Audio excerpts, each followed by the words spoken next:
Hello, everybody, and welcome to the inaugural episode of the Entity Ears podcast. I am your host, Docsha, and today with me I've got Dr. Trauts, and today we're going to be going over the 7.00 patch notes. So, first of all, we'll do a quick introduction to ourselves. So, if you'd like to go first, Mr. Trauts. Hi, I'm Dr. Trauts. I'm a Dead by Daylight content creator. I've got about 3,500 hours in the game, and I first started playing just before the first anniversary in 2017. Thank you very much. So, my name is Docsha. I've been playing DBD since 2019. I don't have as many hours as Dr. Trauts over here, clocking in like the low hundreds. And by doing this podcast, hopefully I can learn a lot more about the game, help me play, become more informed. Most of my content is mostly kind of variety, stream variety, upload variety. So yeah. So with this podcast, we hope to do them weekly or bi-weekly. Recordings will probably most likely be at the weekend, coming out on Mondays. I wouldn't hold us to that, very busy people. Yeah. So this episode, like I said, we're going to be going over the patch notes, some kind of speculatory things, kind of evaluating what's happening in the podcast, and just kind of going over everything. So good to crack on.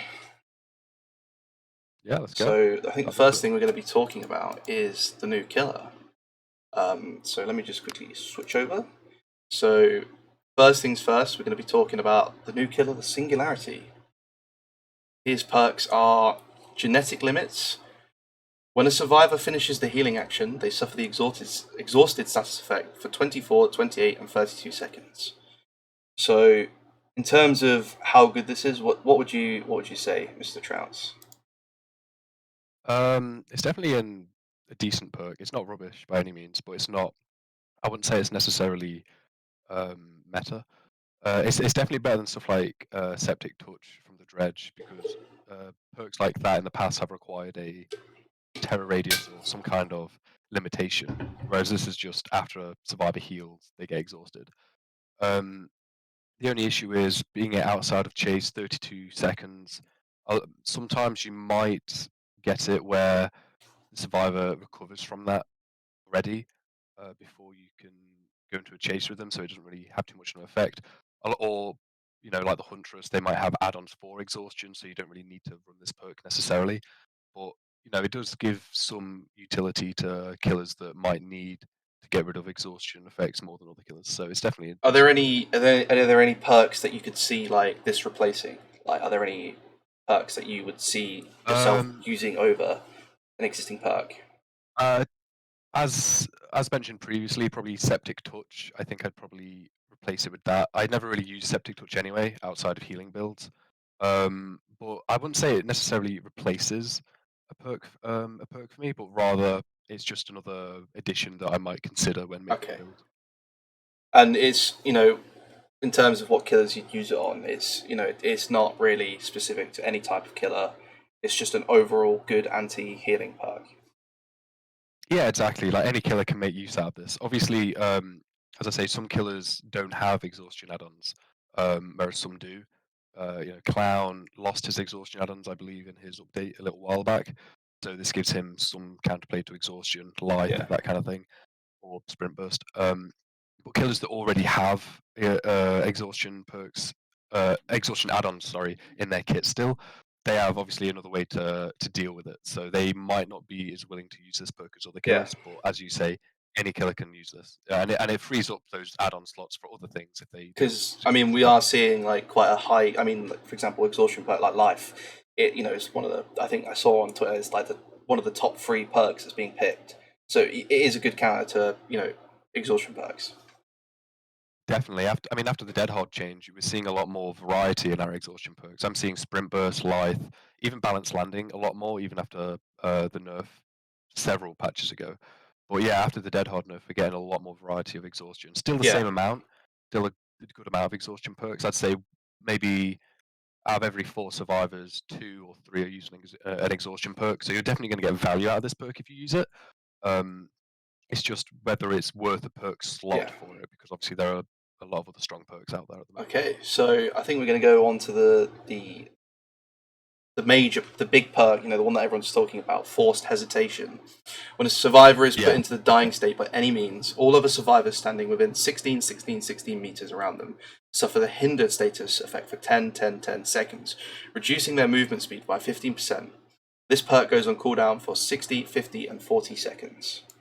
So, you know, Yeah. wow, that's it, I mean, it's worth noting as well. It's worth noting that in the developer update that dropped, I think only a few days ago or last week, they're actually buffing this perk as well. yeah. So it's going to a 20% hindered and a 40, 35, 30-second cooldown. So it's getting a pretty big buff straight out of the I PTP. mean, just from reading it, right, it seems pretty good. I think it's you could almost argue it's very situational, but I feel like there's a I feel like we'll see a lot of this perk. I feel like people are going to use it to run down survivors to really I mean I think even just the movement speed buff nerf, sorry, it's just crazy, isn't it? It's definitely interesting whenever stuff to do with movement speed gets added to the game, whether it's bonus or negative movement speed. With force hesitation, as you say, there is a limit to it. It's not like map wide because that'd be pretty crazy. There is a 16-meter limit, and for anyone trying to judge that distance, Deathslinger's Redeemer ability is 18 meters, so it's just shy of his maximum range. So it's a decent length. It's a decent radius for the perk's activation. And if you combine it with certain things like insta-downs, so Cannibal comes to mind with his iridescent flesh add-on. So you down a survivor, you get all of your charges back straight away, and so you can keep on going. And the other survivor that maybe in your view is slowed, you're going to be able to down them pretty easily. But again, it's pretty situational in the fact that survivors need to be close to each other for it to proc, which if survivors are playing right at high MMR, unless they're saving or healing, that isn't really something they're going to be doing that often. So you've got to sort of watch out for that. It is a situational Yeah, perk. But when it does work, you're going to get a lot of value and out of it. it also kind of it when, for example, how does it come into effect? Say, for example, the killer is like carrying a survivor to hook. It kind of scares people away from, or will it not activate then? I think, well, if you down a survivor and they're within that range, it'll obviously make it less likely that they'll go for like a sabo on a hook, for example, because they might not have the movement speed to get Yeah. there in time, whereas before they might have done. So yeah, no, it's a good or flashlight save, coming out from behind some debris. They might not have the movement speed to get the angle they need in time. So it does have um, some usefulness in that regard that people might not originally think about. The only negative I can see this perk having from a gameplay standard, other than it being niche, is it will sort of promote slugging as a playstyle, which is fine, and you can combo it with slugging perks like Deerstalker and Knockout. But you've got to be careful that survivors, if they aren't altruistic and getting themselves up, there's a lot of perks to help survivors get themselves up. So you sort of need to be pretty quick if you're going for a second down with the So I slugging. mean, he's got a movement speed of 115 speed. Hmm. Do you think they've made this perk to kind of help him, or do you think they're kind of looking at a broad range of killers when they've designed this perk? Well, I think when they design any perk, right, not necessarily for the singularity, but for any killer, I think they're viewing how it can be matched with powers, with builds, from a design philosophy, and sort of making sure that it's not too strong, but also that it does have some synergy. It's not going to be a perk that you only see on the singularity. It'll be good on the singularity, but it's not a perk you're only going to see on this killer. It's a perk that I think does have quite a lot of appeal to a lot of killers, especially as I say, insta down killers and killers that through add-ons can boost their movement speed. Because if you boost your own movement speed while decreasing the survivors, you're going to get a hit, if not a down, from that. Yeah, A 10-second window is pretty long. I can definitely see this perk being used quite a lot. Do you think after the PTP? Because neither of us played the PTP, so if there's anything that we're kind of missing out, just please feel free to let us know. Correct us on anything that we may get wrong. do you think? Obviously, you said in the developer updates they actually buff this perk. Do you think it's going to come out? Can you foresee potentially any changes? Do you think they might nerf it? Do you think they might release it and think, well, this is too broken, or this is, or it's very underwhelming? I think they're going to keep a close eye on it, like a lot of perks, but this one more so because of the Yeah, movement speed. Um, I think they're going to keep a close eye on this perk for maybe a month or so after its release. Collect data, see what the community's sort of opinion is on it, and they'd probably go from there. So I, I wouldn't be too surprised if we see slight nerfs, but again, it's probably going to stay the same because even though it is a good perk and it will lead to downs where that wasn't possible before, the nicheness of the perk and the sort of restrictiveness that it can really be used in certain situations might mean that they think it's in a fine spot. yeah. I think the only thing that stands out to me is the fact that it's a flat 16 meters, with a level, a flat 10 Yeah, seconds. I think that maybe when it's a level 1 perk, they might reduce it, but that won't really change that much because obviously a lot of people who want to get this killer probably got the blood points to get it to level 3 really quickly. yeah. The vast majority of people will probably have this perk level 3 if they want to use it, just to max out its capabilities, really. So yeah. Okay, so moving on, we're going to go to the next perk, machine learning. After performing the damage generator action, machine learning activates. While this perk is active, the next generated damage will be compromised until it's completed. The generator is highlighted in yellow. When the compromised generator is completed, you become undetectable and gain 7% haste for 20, 25, and 30 seconds. Then, machine learning deactivates. If you break a gen while another generator is compromised, the compromised generator moves to the latest one kicked. Okay, so initial thoughts on I, machine learning. I think it's we should note as well that just like forced hesitation, this did have a slight tweak in the developer update before it hits live. They're actually buffing this one as well from 7 to 10% haste stats effect. Um, I think it's a really weird Yeah, perk, right? Because you're only going to be able to get use out of it maximum 5 times. You might you might not even get that if they complete the generator without you kicking it. And realistically, I think a lot of us have been in that situation where we're chasing a survivor and the first gen, maybe the first 2 gens get completed, but we didn't even know were being worked on. So you probably won't even get 5 uses out of this perk on an average game. So what you've sort of got to ask yourself is this worth, sort of like coup de grace, is this worth a lower activation rate? Is the perk strong enough to yeah, warrant that? Um, and I'm not sure because 10% is a decent amount of time. You can go up to, you can be pretty fast with that. It's 2 stacks of play with your food for anyone wondering. Level 3, tier 3. And for 30 seconds. So that doesn't turn off if you hit or down a survivor. It's a flat 30 seconds no matter what you do. So it will definitely help you get a down or a hit, or at the very least, it'll help with map traversal. But the fact that you've got to let generators be completed for this to activate is sort of the turn off for me on this perk. I think it does have uses, but the activation of this perk is a bit scary because it definitely makes up for certain killers' lack of mobility, like Omni. yeah. Like Um, killers that want it, to kind of slow the game down almost. But then yeah, it's kind of exactly. like, well, they want to slow the game down, but if the gens do get completed, it just kind of feels like it's all for nothing almost. Yeah, I guess the only benefit is for lower tier killers. For example, Nurse doesn't need this, Blight doesn't need this. They're already high mobility killers, and their powers sort of give them enough of that they don't need this. The benefit of this perk, I think, is that it will allow lower tier killers, low mobility killers, for however brief a period, allow them to sort of match that in a way. Uh, you know, you're a slow killer. Unfortunately, the gen's been completed, but you've actually got the mobility to maybe Yeah, down someone that you wouldn't have been able to before another gen gets completed. So it definitely has some uses for the lower tier killers. I don't think we'll see this that much on higher tier yeah. killers though. I mean, and it also feels like these perks were kind of designed to work in tandem with one another. So I feel like with overall we'll probably see like a lot of forced hesitation, and we might not see a lot of the other two. I think they'll come apparent in very niche situations, but it's Yeah, I think sorry, carry on. yeah.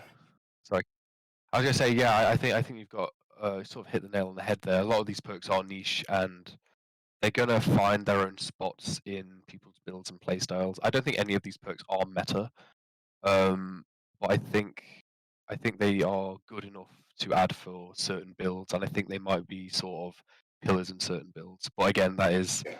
that's not near the meta. It's that they've got their own spot, but it's not in the top Yeah. 1% of 100%. perks. Okay, so we'll just quickly look at his power. It is called, forgive me if I'm pronouncing this wrong, quantum instantation. So, would you like to explain what the power does? And if so, how do you think that the power kind of interacts with like some perks, for example, like forced hesitation or machine learning? Okay, so obviously neither me or Docsha played the PTB, so this is just going off the powers description and the footage that I saw. But basically, the killer is able to send out biopods throughout the environment, starting with 8.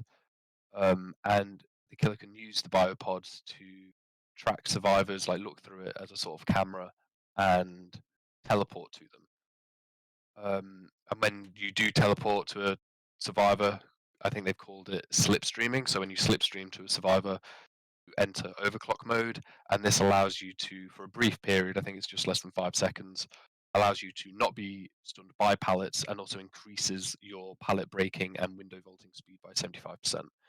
So survivors can also get rid of this. So so the survivors can get rid of this effect, so you can't teleport to them by using EMPs scattered around the map in supply cases, much like Wesker and Nemesis. So there is a bit of counterplay to the power as well. I think it's definitely a fun killer. It's probably a very high skill ceiling on knowing what you can and can't do, and trying to figure out hitboxes and that kind of thing. But no, it's a very good ability because it gives you that map traversal that good killers especially have, and you can see a severe lack of it in Yeah, the lower end. And there's a reason for that. Is because good killers need map traversal, and this killer definitely has it. Um, combining with the perks, the killer's teachable, shareable, I guess, perks. I think there is some. I think there is some good use of the killer's perks in its power because genetic limits, as I said before, when the survivor completes a healing action, you may not see them again in those 32 seconds. So the status effect might go away before you see them again.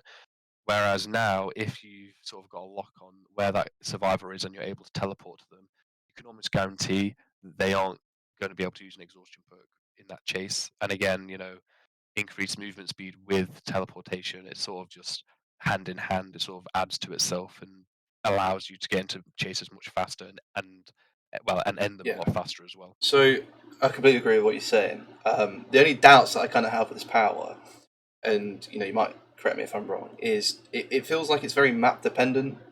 You look at the new map, for example, which we'll go into more detail in a bit. It's not. I wouldn't say cluttered is the right word. I'd just say there's a lot going on, right? And because you require time to lock on to your targets, do you feel like more maps that are more open, there's less in the way? Do you think that this killer will become more prevalent on said maps? Do you think people are going to take offerings to play on larger, more open maps? It's a hard one to judge because obviously without playing the killer myself, I haven't really had first-hand experience on this. But you can imagine that there will be sort of negatives to both, I guess, in the sense that open maps, while it is easier to mark survivors and teleport to them, maps such as Rotten Fields, for example, where there aren't really that many structures and it's just a flat plain, there aren't many places to even put the biopods. So I think there has to be a sort of healthy in between of allowing you to place your power, but not too much debris to make it so that you can't actually see survivors or you can't mark them in time.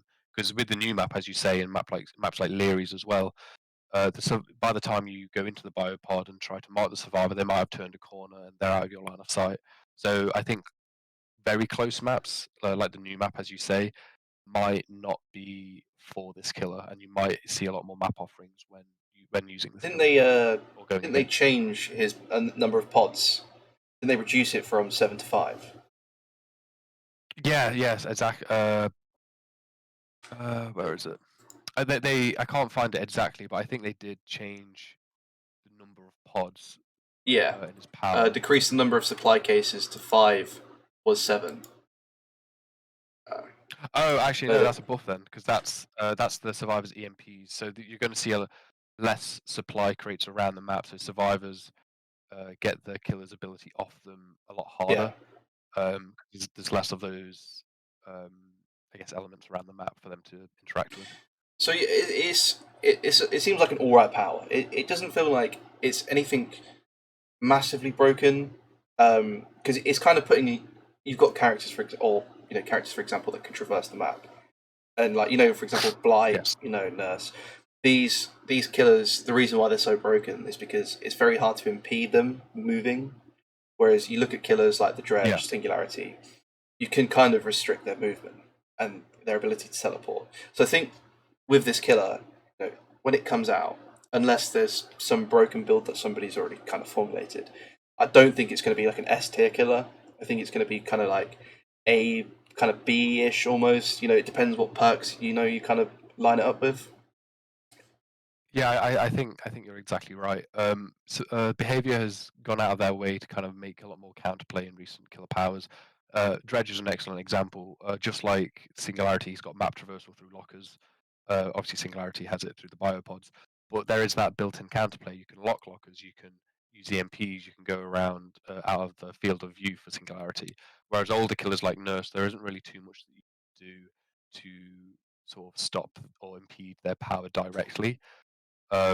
So there's a lot more counterplay for survivors, and because of that, it's going to be a more fun killer to go against. But as you say, it's not we're not going to see this killer in S tiers of tier Yeah. lists. I think a much more reasonable spot would be B plus A minus level around there, Uh, at least his yeah, current ability. I think it's kind of until we can play it ourselves, until we have more data. We've played against it, we've played as the killer. It's kind of hard to make a judgment call, really. But I think that's kind of I in think between. it'll Yeah, and as well, more so than other killers, this killer will have a lot more, I think, sway whether people think they're better or worse than that, purely because of how high I think the skill ceiling will be with the Yeah, power. So I think that's literally just a wait and see attitude to how the community reacts to this killer's release. completely agree. So I think the next thing we'll just quickly look at the killer model. Well, not necessarily the model, but we'll just give a quick opinion on how he looks. I think as of Yeah, recent, I think behavior's getting a lot better, like a lot better with designing killers and survivors. I think Singularity is quite a I wouldn't say visually pleasing because he doesn't look very nice, but the design elements are there. It's kind of a symbiotic robot android human looking. It it strikes you. It's not nice to look at. It's quite scary. If you look at this, it's quite a disgusting thing to look at, but it's quite a good design, I think. I think it's quite a good design. It's definitely a step forward in the design philosophy of the team because now they're sort of branching out to futuristic horror. Because unless I'm mistaken, this is like the first properly futuristic killer that we've seen, and it's the non sort of humanoid. It's got the AI elements and all this kind of stuff. So it's definitely branching out for behavior's design, and I think we can see a lot. We can maybe expect a lot more fun sort of designs in the future because they're moving away from the sort of Yeah, stereotypical killer slasher model and more into their own creative they have more creative freedom, devices, I don't they? guess. It's Yeah, I couldn't have said it better. these have come like from scratch, and I'd say they've done a very good job, and especially with like the lore and the map design, which we'll get to in a bit. They've just Yeah, basically been like they've basically said to the creators, you can basically here's like a premise, get to work in, and they've done a pretty stellar job. yeah. I mean, the map, the killer. I think it all comes together, and it's just solid. It's just amazing. I've heard a lot of people say sorry. I've heard a lot of people say that this map is thematically one of their favorites of the game, just because it's so Yeah. different and it's such a breath of fresh air from the rest of the sort of atmosphere that Dead by And Daylight has at from the moment. So hopefully we see a lot more maps like this in the From the future. content I've seen, it's futuristic. It's extraterrestrial. It's pushing the boat out. Like you said before, we're seeing behavior take kind of a different approach, different direction. In what they're doing. So it's nice to see. I mean, like I said, I've not played the map myself, so very limited, knowledge of it. But from what I've seen, it looks pretty decent. I like the theme. I like the artwork. Yeah, yeah, definitely. So the new survivor, Gabriel Soma. Okay, so his I think yeah, him. His perks are troubleshooter. When you are chased by the killer, this perk activates. You see the aura of the generator with the most progress. You see the aura of the killer for 4, 5, 6 seconds respectively after dropping a pallet. This effect lasts for 6, 8, 10 seconds after being in chase, then deactivates. So, what do we think of troubleshooter? I think it'll be. I don't think it's a busted perk, but it's sort of like the genetic limits from the singularity. It's not broken, but it's not rubbish. It's sort of a nice in between. Um, I think you might see this a lot more in solo queue than you will survive with friends. Just because once you escape the chase or something, it'll allow you to get to the generator with the most progress and help finish that off. Yeah, I think it's just a decent perk. It's got a lot of stuff going for it. I don't know how many builds you'll see this in because, as I say, a lot of people tend to run meta perks, but it's definitely a perk you'll see bob its head every now and again, and I think that's a good thing for the game having more variety. yeah. I'm just trying to think if there's anything I have to say on it. I mean, yeah, I feel like it's a lot better for this.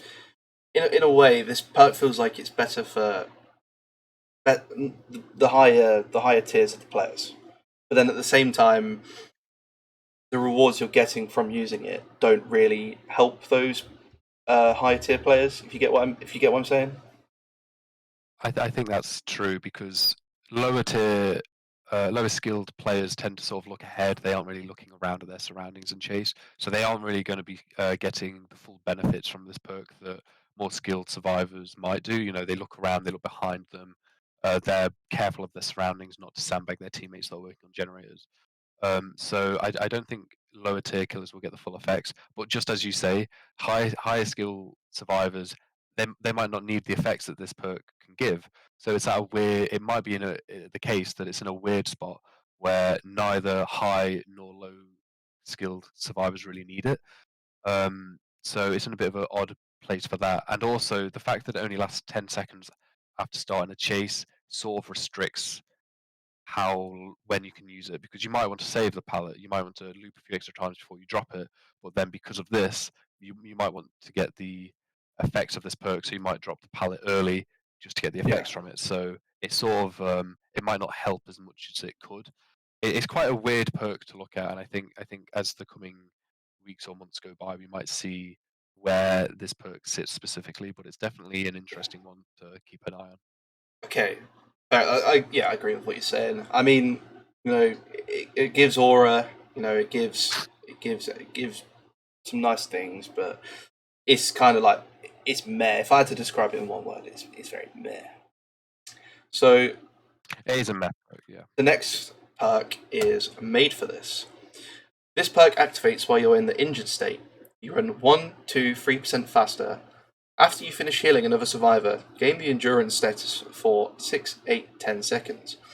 Made for this cannot be used when suffering from exhaustion, but does not cause the exhausted status effect. Now, I quite like this perk. I think this is a pretty nifty perk, if I say so myself. I think when I was looking at it earlier, I said the reason why I think this perk is probably better than what most people would think from originally reading it is because it can actually be used with exhaustion perks because you know it doesn't you don't suffer the exhaustion state but cannot be used, sorry, but does not cause the exhausted status effect. So if you use it the correct way round, you can kind of use it in tandem with exhaustion perks. If you use it first, then use something like life afterwards, or sprint burst, you will get those effects. Yeah, definitely. I think you can use this with exhaustion perks. Like you loop around with it with the increased movement speed, and then maybe just before you get hit, you use life or something like that. You use balance landing, and so you can sort of have your cake and eat it with this perk. Um, I think it's more scary than anything for killers, especially low movement speed killers, though, because the 3%, people might think that's not a lot, but 3% is a massive amount. To put it in perspective, Boon Dark Theory is only a very small portion of the map, with it being a boon, and that's only a 2% haste stats effect, whereas this is permanent and it's a 3%. Obviously, certain killers like Nurse and ranged killers like Deathslinger, Huntress, those sort of people might not be scared of this perk as other killers, but I think it will mean that killers might not rely on Bloodlust, but they might see themselves using Bloodlust more purely because they might not be able to catch up certain survivors, especially if you combine this with other movement speed perks, Hope, um, No One Left Behind, Guardian, and there's a few others. And the Dark Theory, as previously mentioned. I think it also rewards you for healing other people. I think, in solo queue it can be kind of 50-50. Do people heal you? Do they run away? There's an incentive to heal other people by gaining the endurance status effect. So, you know, you're not susceptible to not want to heal someone else. You know, say for example, the killer's running over to you and you finish healing them. You gain the endurance status effect. So you're not going down straight away. So I think in that aspect, it's quite good. It's quite nifty. I think this perk's gonna has multiple uses, and I think it's definitely got a place in the meta. I think this perk might even be S tier, and it's going to be very interesting to see how this perk plays out in the coming months and maybe what changes behavior has in store I for it, think if any. I Hopefully think they do. like you said before, they'll keep a close eye on this perk. I think I think they might nerf the speed boost. I think they might make it like a flat, maybe not a flat 2%, but I think 3% is a little not excessive, but considering like how you can use it in combination with other perks, it does seem a little bit silly. When you're getting chased, you can loop them a lot easier than what you can do. Normally. Yeah, I think that's the part that a lot of killers are scared for, because I've heard some people say, "Oh," and going back to Dark Theory again, I've heard some people say, "Oh, Dark Theory is a bit annoying. I hate looping whenever that's in play, however rare it might be. This is more than that, and this is permanent." I think the movement speed is definitely the scary factor of this perk. Whether they remove it entirely, or they reduce it, like you say, to a flat, maybe 1%, uh, remains to be seen. But 3% is definitely a bit too much, I I think. think With all of the other stuff that the perk does on top of that, I think I it's too think the much. course of action really is just a wait and see. When this comes out, how do people use it with other perks? How do killers feel Absolutely, about it? Are they complaining about it? Stuff like that. You have to wait and see. Just reading it, it seems like you said S tier, but we'll have to wait and see. absolutely. I think we can't really go around necessarily butchering perks that haven't even made it to the live game yet.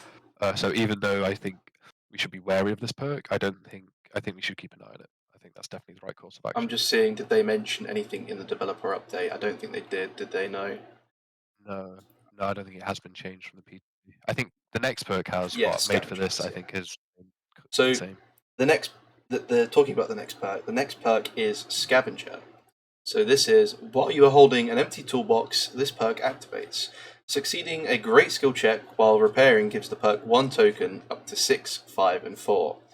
When you reach maximum tokens, lose all the tokens automatically, recharge the toolbox to full. Scavenger is disabled for the remainder of the trial after recharging the toolbox. This perk grants the ability to rummage through an open chest once per trial and will guarantee a basic toolbox.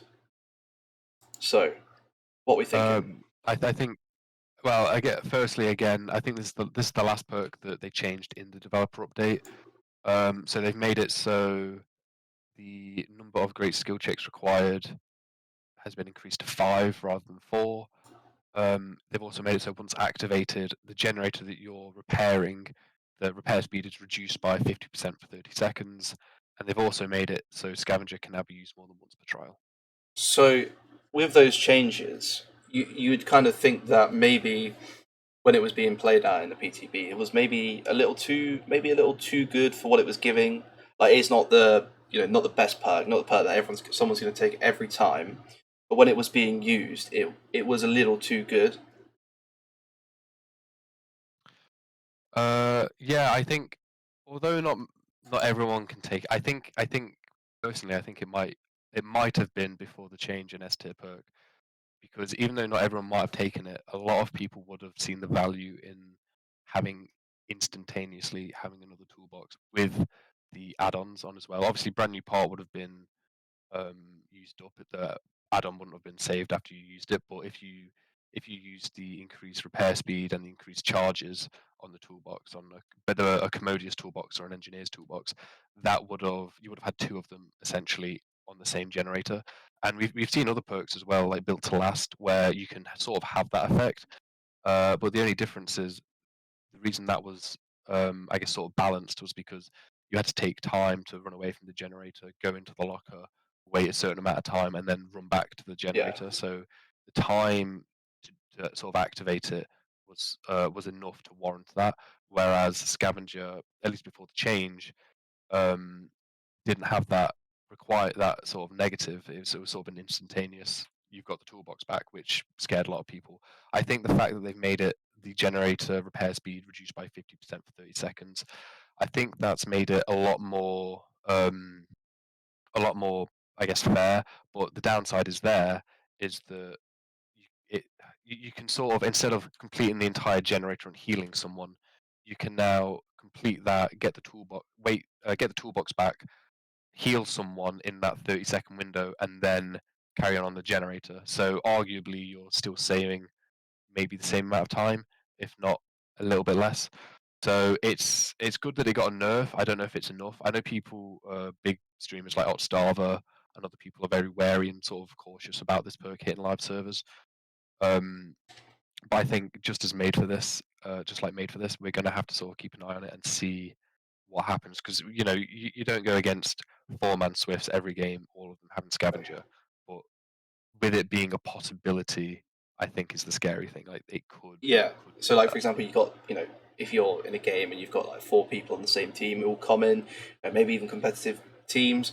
You got four people bringing this perk with toolboxes. It can look pretty scary as a killer. Yeah, And I think this is a perk that will definitely, if it doesn't see comp play, it's because it will probably be banned in comp. I think that's the kind of perk that this might be. yeah, I agree with you. I think in solo play, you can maybe chuck it in if you're taking a toolbox. Get some good value from it. The only thing I'd have to say is they changed it from it can be used multiple times in a trial.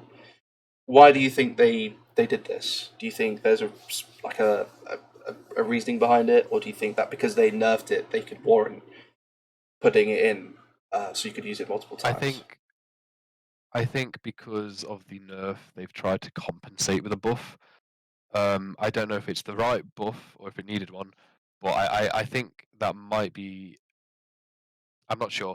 Obviously, this is all looking at it on paper. We don't know how it actually works in the game because neither of us played the PTB, and this has obviously been changed since the PTB. But I think they've probably buffed it to try and accommodate for that reduction in generator repair speed. Was it needed? I don't know. I'm not going to comment on that. It sort of argues for and against. I'm leaning more towards it wasn't needed. But the thing is, because it's so close to built to last, it's got to be at the same strength while offering something that built to last doesn't. And I think that's the weird position that this perk's in terms of strength, is that they can't nerf it so much They're not that going to take it. you Yeah, use built to last every single time, but you can't have it so strong that no one ever is going to use built to last again. That's the issue with having perks yeah. so sort of similar to each other in the same vein. One thing I should say about this perk as well, though, is that you're able to get a toolbox from it, guaranteed, if you've rummaged through a chest, and that's going in line with Haddie's perk, I think, with flashlights, and Quinton's perk with toolboxes. So maybe in the future, if we're going off that trend, we might see other perks that allow survivors to rummage through and get a map or a key. So maybe that's a perk that the devs might be releasing in the future and want to keep an eye out for. It's just sort of looking at trends that the devs have done with previous perks and seeing if they're going to continue that going forward. Overall, though, I think it's a very strong perk and it's one to definitely keep an I eye on. think the only closing comments I've got to say really is that I think it rewards better players, obviously hitting the great skill checks, and I guess if I was to put myself in the brain of a developer, I'd think, right, how many times can people use this in a trial in a game? You know, they by not limiting it to once per trial, they must have tested it and thought, well, it can be used more than once in a trial, but how many times are we seeing players actually resolve it more than once, more than twice? I feel like, you know, maybe they're seeing people do it 2 or 3 times, and maybe that's not scaring them. Then I guess on the other hand, the scary thing is, well, if you've got 4 people taking this into a game and they're all getting it 3 times, it then becomes very, very scary for killer players. Yeah, I think that's definitely the case. And although, like you say, it might be better towards higher skill players, lower skilled survivors might take stakeout and perks that guarantee them Yeah. that great skill check. So even though they're investing more perks for the same result, it still means that they have the ability to use it. So it's definitely, yeah, like you say, it's definitely one to take look out for, especially if, again, 3 people, 4 people Swifts are using it semi regularly. So Okay, so moving on, I think we spoke very we not in too much about the map. Devaka Deepwood, Toba Landing. We spoke about it briefly, so we'll just talk about it very briefly again. Um, we won't go into the lore, but it is kind of like the remnants of human civilization on another planet. What I yeah, like about it is it fits in very nicely with the lore of the killer. AI, artificial human who's kind of left on this planet, and he's kind of exceeded his limits in his AI. He's become very dangerous. Um, I like we said before. We've both not played the PTB, but we've looked at images of it. We've seen people play it. I think it's a very nice map. I like the direction they're taking it in. Very futuristic. It almost kind of reminds me of like in Avatar, the movie where they've got all these like yeah, different biologies and stuff like that. It gives you a sense like, oh my god, we're on a different planet, instead of like maps where it's just like, oh, I'm dropping a pallet in the desert. I'm dropping a pallet, in the ironworks. You know what I mean. I'm saying. yeah. I think that's a really good point because there's been a lot of times in the past where I've played with friends, and they've said, "Oh, so who's the killer for this map?" Because it gets to the point where maps they don't look the same, but it's the same sort of vibe. Where like, well, which killer belongs to this map, which killer belongs to that map. Whereas I think with this map, it's pretty evident that it belongs to the Singularity. It's just so like fresh and different that it really brings something new to the atmosphere of the game, and I think that's something that the art team or the design team have really improved over the last couple of years. It looks amazing, and they've done a brilliant job. The only two negatives I think I have to say about it, other the obviously its looks is amazing. The gameplay, because of the clutteredness, some killers might find it harder to use their power than others, but we spoke about that Yeah, earlier. So it's sort of dependent. It's going to be a map dependent um, map for certain killers. But also the issue is because it's a new realm, we've got a brand new offering, and I don't know about you, Doctor, but there's a lot. It's kind of bad when one map per realm, so we sort of get clutter in our blood web now a lot more, and it's going to make other add-ons, rare add-ons, occur less frequently in the blood web because we're getting every single yeah, chapter we're getting a new offering rather than adding to already existing realms. Because previous realms like Macmillan Estate, um, Coldwind Farm, you've got 4 or 5 maps, whereas the new ones they're only releasing one map. So I'm sort of hoping that in future updates they're going to go back and add more maps to them. Um, but that's sort of a yeah. nitpick. I don't think that's a main. issue. I think for the most part, the map's I fine. think, yeah, I think players can, look past that and they'll say, "Wow, this is a very, very well designed map," or maybe it's not, or it looks very nice. It makes people want to play the map. It's not just like very Yeah, boring and cold. People want to go to that map. Right. Moving on from that, I think we're going to look at some general features now, some interface kind of updates that they've brought to the game. So we've got the search bar feature. Um, so it just allows you to quickly search for your perks, and you can filter it through. If you don't know the name, you can go for the killer, the rarity of it. I think you can search for cosmetics as well. So this is just a yeah. nice quality of life update. I feel like this maybe should have been added a little while ago. Um, I know a lot of people have been waiting for this for a very long time. Me especially. I remember multiple times in my streams, I've wanted to change a perk at the last minute, and because of a lack of a search bar, not being able to find it. So it's a very welcome change that I'm looking yeah, and forward it's to. nice that it's filterable. It's not just you type the name. Yeah, You can. exactly. It's just a nice quality of life update. And then also we said about the item rules rework, divided into categories. I think you can talk a little bit more in depth about this because I think you know a bit more about it than I do. So if you just want to Uh, explain that quickly. so it's the what they've done now is they've divided categories into survivor items like boxes, firecrackers, flashlights, that kind of thing. Special items, so VHS tapes, lament configurations, uh, things that are related to the killer power specifically, and temporary items, so stuff like the white glyph, the mirror. Um, Now, what I think the main reason for them changing this is I think a lot of people were starting to get annoyed at certain playstyles of certain killers. And a good example with the lament configuration would be the Cenobite equipping Franklin's Demise, hitting the configuration out of your hands, and then with it being stuck under a pallet or something, you're not able to get it. This sort of gets rid of that completely, because now Franklin's won't really work with killer-specific items. You won't be able to force drop vaccines off survivors or that kind of thing. I think it's a quality of life change that is kind of overdue, and it's going to make it for a lot smoother gameplay without the frustration from previous playstyles. So you're not really going to see that in games as much Yeah, anymore, or at all, really. I think you've nailed it there.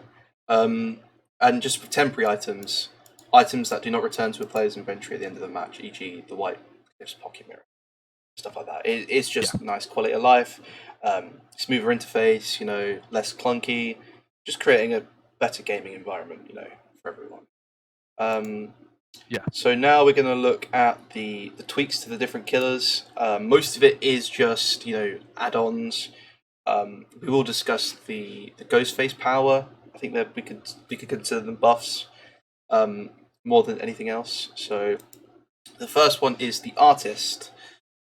So they've buffed her Ink Egg add-on, increased the maximum capacity of diacrows by 1, decreased the time the diacrows stay idle before disintegrating by 2 seconds, was previously 4 seconds, and Vibrant Obituary increases the length of time a diacrow's killer instinct reveals survivors by 3 seconds, was previously 1.5 seconds.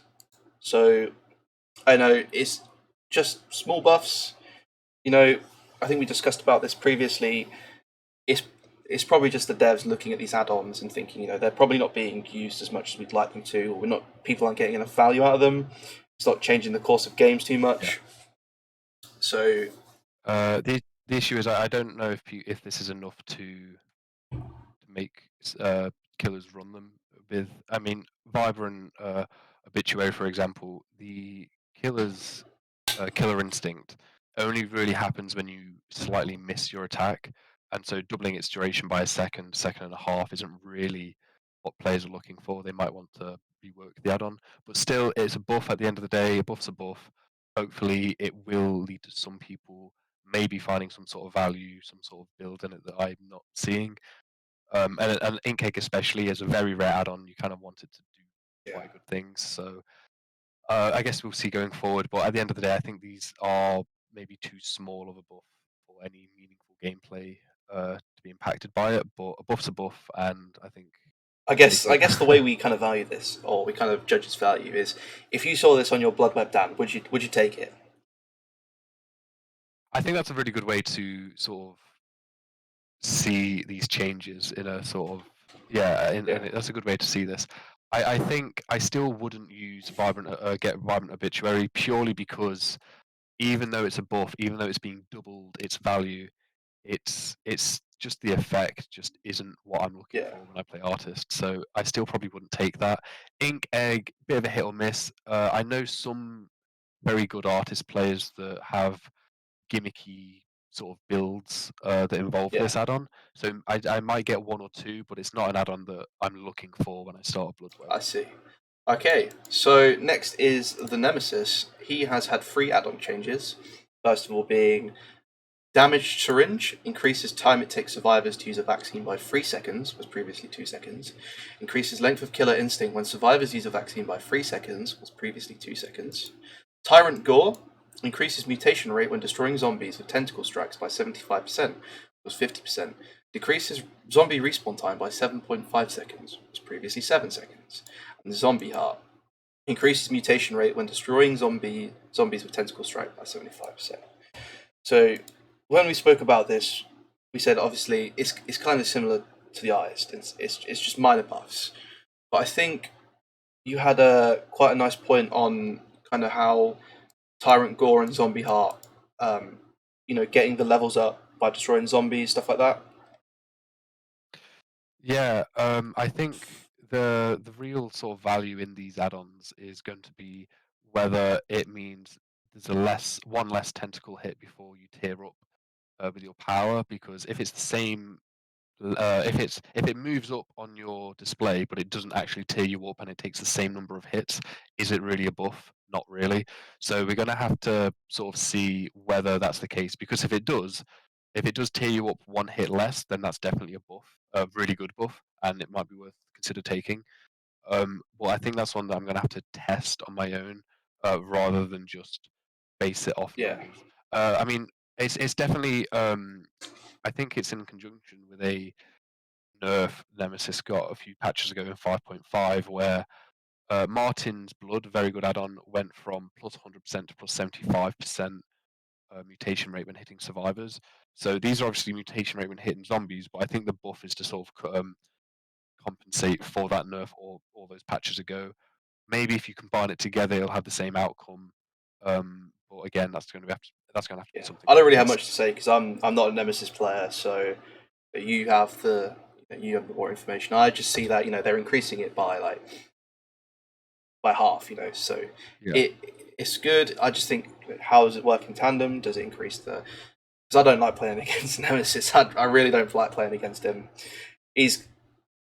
I think I'm very. Yeah, I just don't like playing against him. So I'm just like fingers crossed, hoping they don't buff him too much. I yeah, I think the Tyrant Gore and the Zombie Heart are probably the main changes to look out for from this, from all the Nemesis changes. They again, I'm not sure just by looking at it whether it's super good or not. Tyrant Gore, obviously decreasing zombie time is nice. I think they've buffed that by 2.5 seconds. So it was 5 seconds, now it's 7.5. So that's good. The damage syringe is sort of a non-buff. It's not really a Yeah. buff that's going to see any real gameplay value, but it is a brown add-on, so it's sort of expected. So okay, I guess the That's that. final judgment is, without obviously testing it, just by looking at it face value. If you saw any of these on your blood web, would you be incentivized to pick them up? I think it's definitely worth taking the Tyrant Gore and probably the Zombie Heart as well. They're probably the better add-ons. Um, yeah, I think I'd take Tyrant Gore and Zombie Heart. Damage Syringe, unless I'm like trying to find the cheapest path possible, I probably would still not get this add-on. It's not going to be an add-on that I'm looking for. Okay. So But the others are yeah. So next is the Trickster. We'll briefly go over the Trickster's changes. So Lucky Blade increases the duration of main event by 0.3 seconds, was previously 0.2 seconds, for each blade hit while it is active. Waiting for You Watch increases the duration of main event by 0.4 seconds, was 0.3 seconds, for each blade hit while it is active. Sorry about that. So I think the main buff from what we said before was, individually, it's a very small buff, but when you're using it like a lot of times, it then becomes scary. I think it's mainly a buff for people who like to hold their main event. If you see two people that are injured, for example, you could hold it, then use it, then get two downs. I think that's like the main value of this add-on change. Yeah. Again, it's a very sort of non-buff. Obviously, behavior was seeing that not many or no one was really using these add-ons. Same effect, obviously different rarities. Waiting for you watch being a rare, I think, and Lucky Blade being, I think, an uncommon. The main, like, just sort of as you said, the main use out of this will be people trying to get as close to main event as possible, doing this, and then trying to get more value out of their main event when it's actually active. The downside is a lot of people that I've seen tend to get use out of this while people are unhooking, so it might make it a better method for camping with Trickster or a better method for stopping the rescues, which I'm not sure if that's gameplay we want to promote, but just purely from the add-ons perspective, it's fine. I think there should only really be one of these add-ons in the Trickster's arsenal to begin with. I think there's a reason people aren't really using it because main event can sort of trigger accidentally while you're in chase anyway, and then you sort of waste it. So it's a buff, definitely it's a buff. Will people use these add-ons? Probably not. I don't think it's enough of a buff Yeah, to really, I think it's one of those things where they have to activate. look at it individually, because they Yeah, they've kind of, where does Trickster get? They need to look at where does Trickster get his value, right? He gets his value from chasing people, being able to inflict wounds while chasing, and from being basically a ranged killer almost. Um, do I think these buffs kind of help him in any of those situations? Probably not. It's only a very minuscule increase. So yeah, yeah, it's a non buff. We'll just call it that. So the yeah. next one is Ghostface, who's had a change to his power. So the Ghostface's power has been increased. Movement speed while crouched, 3.8 milliseconds was 3.6. Night Shroud recharge time, 20 seconds was previously 24 seconds. Killer Instinct duration after being revealed is now 4 seconds, was 2 seconds. So we'll just briefly discuss the change to his power, then we'll go back and look at his add-ons. So we spoke about this previously. It's a quite a good buff to the Ghostface because he is he is not the best killer. He's probably quite low down on people playing him. So what do you think kind of behaviors looked at here and gone, right, we've done this because of X reason, Y reason? Um, I think a lot of it is, I think his pick rate has been going up over the last maybe year or so. It, strength wise, I'd say mid to maybe a little bit above mid tier, and pick rate. The last 6 months alone, I've seen a lot more Ghostface in the last 6 months. So maybe behavior are sort of seeing this and sort of going off extra data, or maybe going into that sort of more people picking Yeah, him. Maybe they're deciding, oh, now's the time to change him. Um, but it's helping with his stealth a lot. I think is the main thing because the movement speed while crouched, although it is still slower than Survivors, it's being buffed to 3.8 meters per second, as you said. Survivors moving at 4 meters per second. So even though it's slower, you're going to use this a lot further away than you would have before. Like you would have started to crouch a little bit further away with this increased movement speed. So you might survivors might not hear you or see you coming from such a distance anymore. So it helps with that stealth factor. You walking while you're crouched. It might help at loops if you wanted to duck behind the loop and have that movement speed. Um, so it's definitely good that he's getting a movement speed buff. I think if they did this, they should have done it with Pig because I think she crouches slower than him now. I could be mistaken in that. Correct me if I'm wrong in the comments. But it's strange how I think he might have a higher crouch movement speed than Pig now. But it's still good that he's yeah, getting it, and it's helping stealth game a lot. And he is a stealth killer at the end of the day, so it's something that he really kind of yeah. I needs. think also when you look at it in terms of higher players and lower players, people who are better at the game, it feels like he's all right in low rank games, right? I think it's just giving him us a little bit of an edge in higher level games, because a lot of these high level players they know how to counter, the lack of terror radius, the stealth. They're not going to get grabbed off gens like players like me would, for example. I just think it gives him an edge. It makes him a little bit more competitive, compared to other. Um, It, exactly, I also yeah. think it incentivizes people because the Ghostface is a popular franchise, right? People come onto new Yeah. players to DBD. They look at, oh yeah, Ghostface. Oh yeah, I love that character. I love that killer. And they see him, and they might think, oh, he's not that great, but if he's a bit better, it incentivizes people to buy him not just because they like the character, but because he's also a little bit better than what he was. Um, yeah, exactly. I think competitively, people might see him more. They might see, okay, he's a bit faster. He gets his power back 4 seconds quicker, so they might not be wanting to use. I don't. Obviously, it depends on tournament rules and stuff because they're quite different. But it might mean that if you did choose Ghostface, you don't want to use the recovery add-ons anymore because you've got those 4 seconds off by base kit. So you might not want to use Wally's matchbook. You might not want to use the other recovery Yeah, add-ons. So it gives them a lot more versatility in that regard as well in the competitive setting. Sort of areas where casual players may not get the benefits, but high level players do. The killer instinct duration doubling again is weird. I think that's a bit of both because high skill ghost faces won't really be revealed as much as low tier ghost faces, but it gives if you are revealed, it obviously helps you a lot more tracking where those survivors are going. So I think it's good in that way. And as you said, it being a franchise, you sort of want people to come in because he's sort of like, oh, I'm a big fan of Scream. You know, if someone's a big fan of Scream, they might go, "What's the game with Ghostface in?"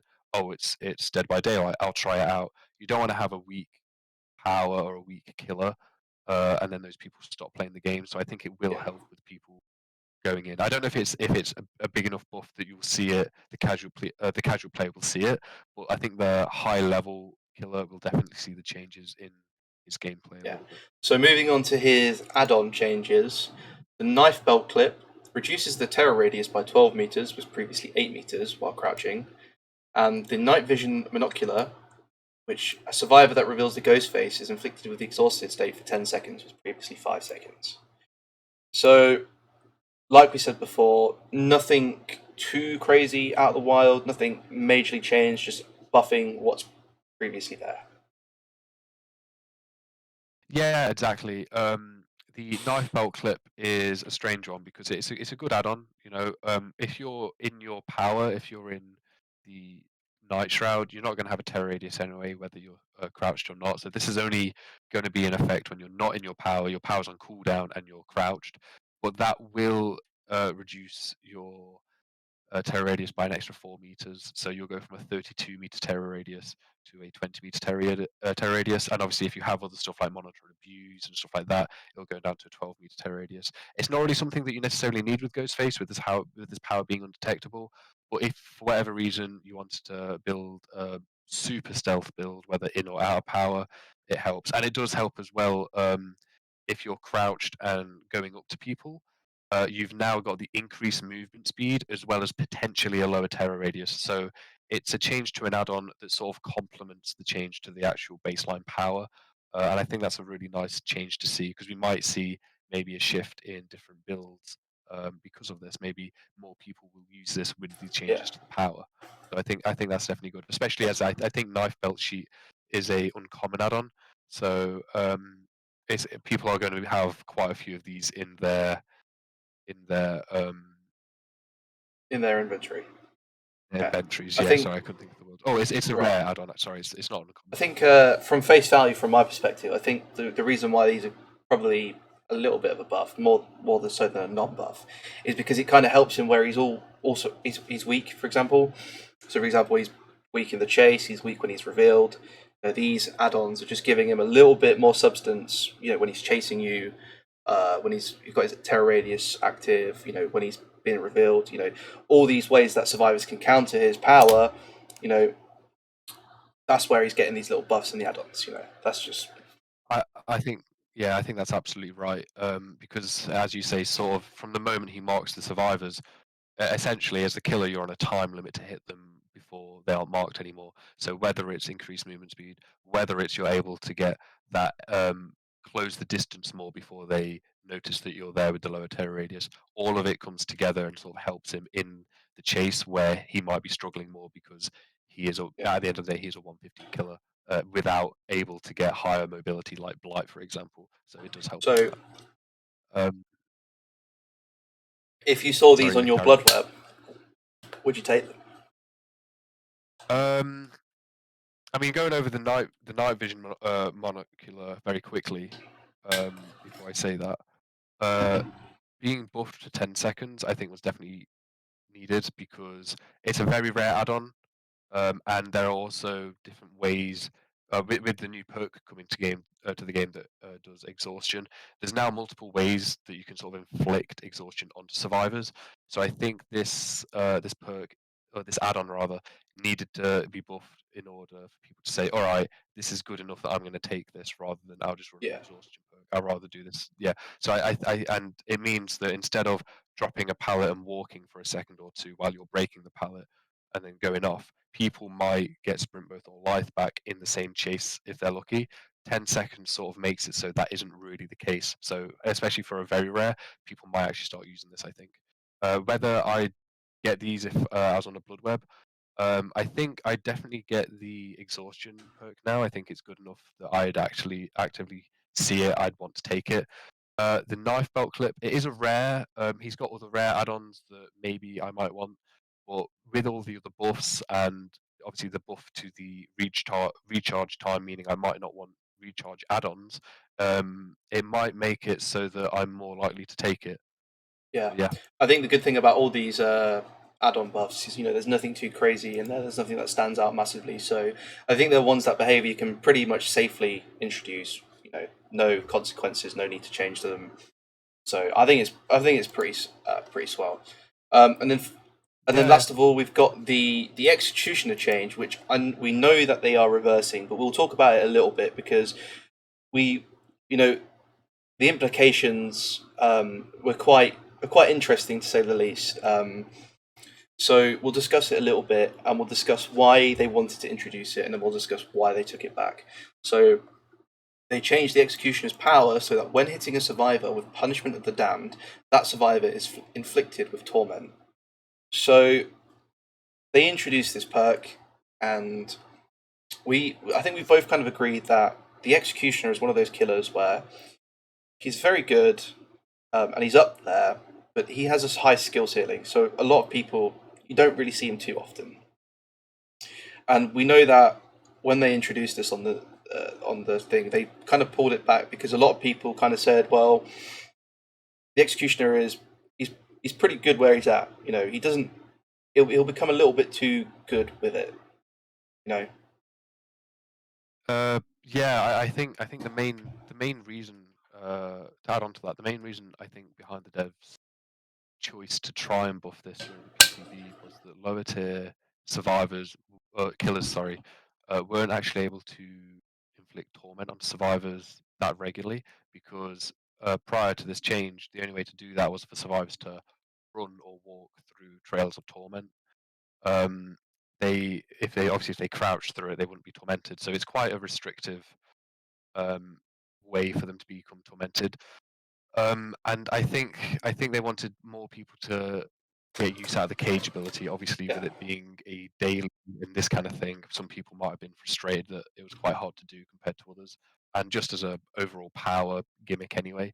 The downside is that the higher tier killers obviously knew where these cages might spawn in a match in a map, so they'd more likely cage someone, run over there, and because it's a cage, they don't have decisive strike, they don't have borrowed time, and it makes him much more of a monster for tunneling than the devs might have initially thought, and that's probably behind the reversal of the change.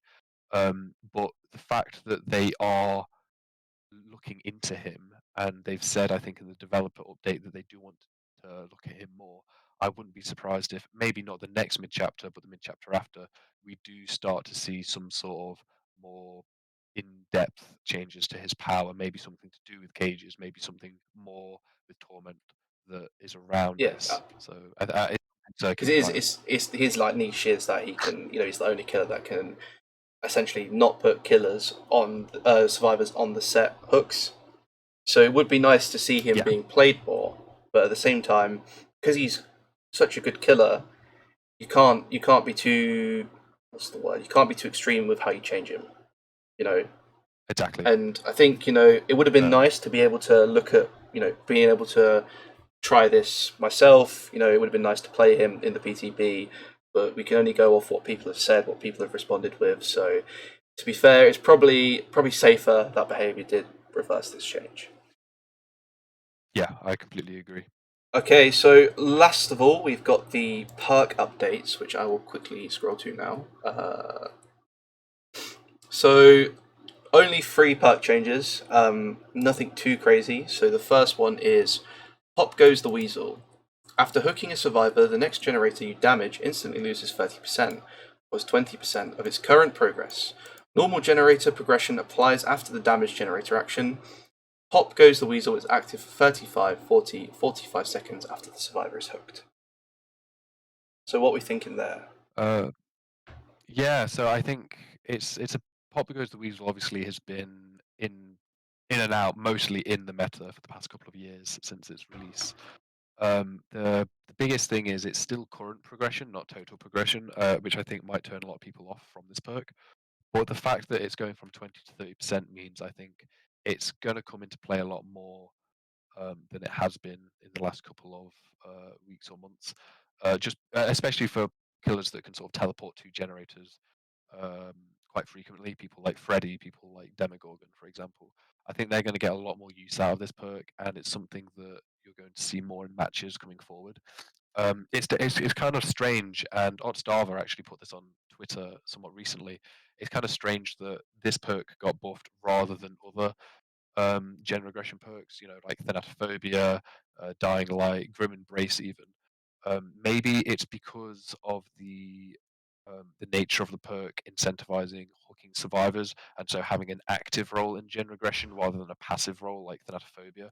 But I think a big thing is that because this perk has been in the community's the forefront of the community basically as a regression perk for Yeah, so long.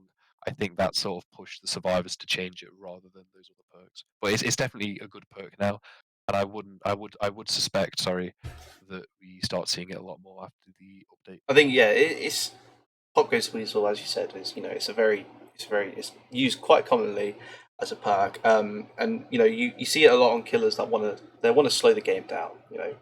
They I mean, obviously, Clown, for example, other killers, that want to slow the game down. So I think in a sense, it is a double-edged sword that you are getting more loss of percentage on generators, but at the same time, it is normal generator progression, not total. So I feel like they've done a good job balancing this out. It's nothing that's making the perk even more broken than it should be, but at the same time, it's quite fair. I think it's well balanced. I think it's a well balanced perk because it has the payoff of the killer needing a requirement, that being hooking a survivor, and it has a good enough payoff, that being the 30% of current progression. That I think it's pretty decent state. This perk is. I think it's fine. So the next perk is Deja Vu. We have noticed growing concerns surrounding excessively long matches caused by free genning, killer defending a cluster of free generators. We are working on a long-term solution for a future update to limit how effective this strategy can be. However, we recognise that survivors need more options of their disposal right now to combat free genning. With this in mind, some adjustments have been made to Deja Vu.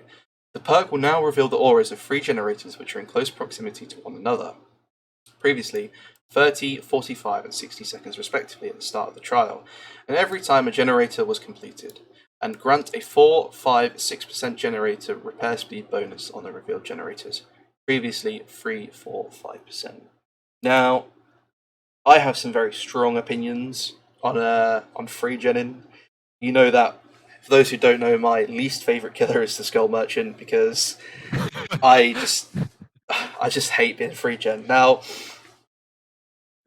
I feel like we spoke about this briefly before.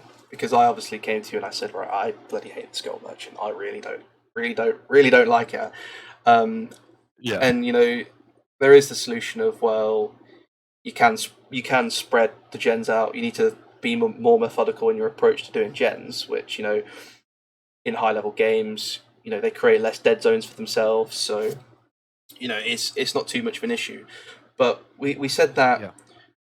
do the approach from behavior can either be to look at killers like Skull Merchant who are really good, you know, at prevent, at free jetting. They're really good at that. So they can either change that, or they can do the approach that they're doing, where they're looking at long-term solutions to basically to combat this strategy, whether that be by buffing perks or buffing other things. You know, so to the changes to the perk itself, I mean, 4 to 6% repair speed bonus. How do you feel about that? How do you feel like the changes to Deja Vu as an immediate short term solution to free genning? Do you think at the moment this changes anything, or do you think there are desperate needs for a long term solution? I think this is sort of it's a definite change in retaliation of the 3 gen meta that we're seeing, especially with School Merchant. The extra percent during repair speed bonus is negligible. Like, that really doesn't matter. The main thing is it shows you the auras for a lot longer period, and obviously, even though the change to the repair speed bonus isn't that much, the fact that it's now permanent, I think does help a lot, because now you're going to indefinitely get it rather than having it for a fixed time. I think it's a obviously, like you say, it's a change to a very more overarching problem with the game's design framework as a whole. And I know the devs have stated they are changing 3 genning, or trying to put prototypes forward for fixing 3 genning in the future, because it's something they don't want to do. They don't want to happen. So I think this is a short-term fix for a long-term solution that we are going to see later down the line. Is it a good short-term fix? Mm, I'm not sure. There are better perks to help with it, like, prove thyself helps a lot better with completing generators and other things. But the only decent thing about this is at least it's a general perk. You don't have to prestige anyone in order to access this on Survivor, which is decent. But I think it sort of needs a bit more. The devs need to do something more about 3 genning more actively, because School Merchant, as you gave as a good example, is such she's a killer that's in a very odd position. As far as 3 genning goes, she's a very good killer. She's very strong. But outside of the 3 gen that she can build for herself, she's very bad. So it's the devs have to sort of try and do something where they fix this sort of stalemate that gets created in the game without completely annihilating killers. yeah, More specifically, the School Merchant as a they result of that. So I think it's a they need to short-term look at fix. yeah they need to look at kind of how do they make Skull Merchant throughout the game better, instead of her being weak at Yeah, the start, stronger at the finish. I think one thing that I've kind of analyzed from looking at this, without playing it, is they need to kind of make it better for playing solo as well. Because obviously, when you're playing with your friends, you've got that communication. You can rotate on the gens. You can kind of kite the killer almost. When you're playing solo, you're kind of in a position where there isn't that communication. You need the buffs of perks to help you get around it. Because at the moment, yeah, I'd say you're probably losing half of your games to Skull Merchant on a free gen. Maybe that might be generous. That might be negative. That's just a general statement. But yeah, yeah. If the killer knows how to properly protect their 3 gen, and they have the perks to do that as well, the gen regression perks to do that as well, it can be very difficult to sort of get past it. And as you said about the solo queue experience as well, I think that is really important to highlight the fact that, like you say, if you're in a survive with friends, you might be able to, although it'd still be hard, you can try and get those generators further away from each other by um, calling out which ones you're completing, what you're doing, that kind of thing. If you're in a solo queue, you're completely at the mercy of your team, so you have a lot less um, insight into what your team's doing, and you have a lot less. much less of a voice to sort of say, "Hey guys, we need to not do these generators. We need to do these generators over here," that you would be able to do in a Swift. So it makes it a lot harder for solo players, and I think a lot of solo players are kind of getting fed up with 3-genning. No, I agree with you completely. I mean, obviously, I won't go too much more into detail because this is kind of my crux. You know, you see, you like, we're playing a game, and you're like, oh, it's a Skull Merchant, and I'm like, oh, for God's sake, I'm like, oh, Oh god, might as well go just like next. kill me on hook straight away. You know, because I guess the other thing is as It is well very is frustrating, I yeah. think even I mean, obviously, the natural course of DBD as a game is that the game is easier when four people are alive, and it's harder. It's very hard when three people are dead. Now, Yeah. how it is, I think it's almost, we could say, impossible to balance it in such a way that, well, is it fair for one person to be alive? How can they combat that free gen? Well, the reality of the game is, and the way the game is designed, is that it should be impossible because why should it be easier for survivors to play the game when the rest of their team are dead? It's finding that in the middle. It's finding the middle ground, and that's something that may take a lot of time and a lot of reworking, whether it be reworking to the killers or reworking to the nature of the game. We're yet to see, but it's just one of those things that it's just, yeah. Yeah, I think Deja Vu, or the change to Deja Vu, is a very, very small first step into a more balanced game. So hopefully we see bigger changes around the corner, because just as it is now, it's definitely not enough. So hopefully this leads to bigger changes yet to come. And hopefully those changes don't affect anything else. Hopefully they don't Yes. make other killers broken, but that's that further down the road. So the final perk update is Flashbang. After completing 70%, 60%, 50% progress on any generator, Flashbang activates. Enter a locker, and press the active ability button 1 to craft a flash grenade. No longer requires being empty-handed. Now, this is a buff because obviously you don't have to have empty hands anymore. That's probably the main thing to come out of this buff. We could say it's a buff, yeah, it's a buff to the flashbang perk. Yeah, it's a buff quality of life sort of change, I'd say. Yeah, definitely. Um, It's definitely yeah, positive. I think this one isn't really. I mean, unless there's anything you want to say, we don't really need to talk about this massively because it's nothing Yeah, too it's drastic.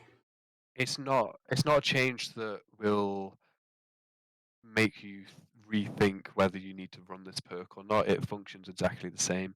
The only difference is now, let's say you've got a toolbox in your hand, you're able to pick with, and this sort of goes in line with the item reclassifications that they've done earlier in the general changes of this patch.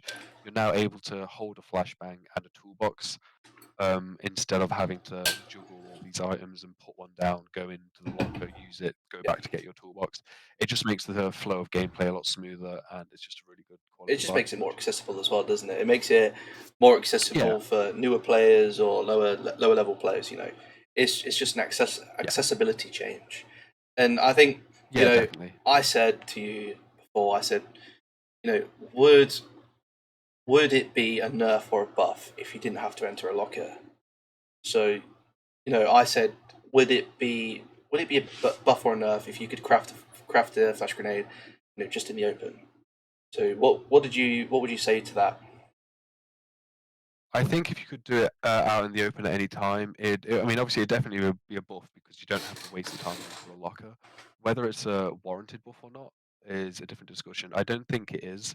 I think the perk's in a good place at the moment where you have, instead of doing a generator and instantly saving someone, you've sort of got to plan it ahead of time. You've got to do the gen, then go to a locker and say, all right, now I'm ready to save if the time comes. Because the thing is, when events come around and you get firecrackers and other things from those events, that's still an item. That's still an item that I think should be, even though it's event specific, it's an item that should sort of be um, thought about in its own right because you can use them outside of events, and it sort of makes those items redundant if flashbang can be used sort of willy nilly Yeah. at any moment, and it makes the survivors sort of think more about how they're going to get saves if they can't do it on the spot. So I think making the survivors go to a locker is fine, especially now with the quality of life change where you don't have to juggle items, I think it's completely fine to make survivors go to I think long. it just adds to the nature of the perk. The perk is like not high risk, high reward, but it's a very specific perk in the sense that it has a very, very not niche, but very specific use. And Activation required. it takes like a Yeah. lot of thought and just kind of repeating what you're saying, but it just kind of adds to the it just makes it easier for you to use this perk. It's Yeah. it just means that people might be more inclined to take it over something else. Yeah. I think it's good. I think it's a good Right. change. So overall, what do we think of the patch overall? Is it major? Is it minor? Is it kind of in the middle? Overall, I think it's a decent to good patch. I think the killer is exceptional. I think it's a very good killer being introduced. The map, I think it's an okay map. I've got to play it more to sort of determine what I think, but I think it's a good map. Killer perks, all good, all niche, but they're all good.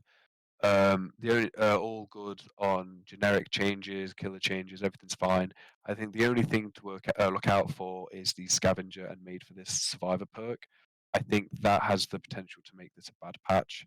But other than those two perks that you need to sort of keep an eye on, I think it's a very good patch, and I'm looking forward to it hitting live on Tuesday on the 13th. This is being recorded as a Sunday, just for the context.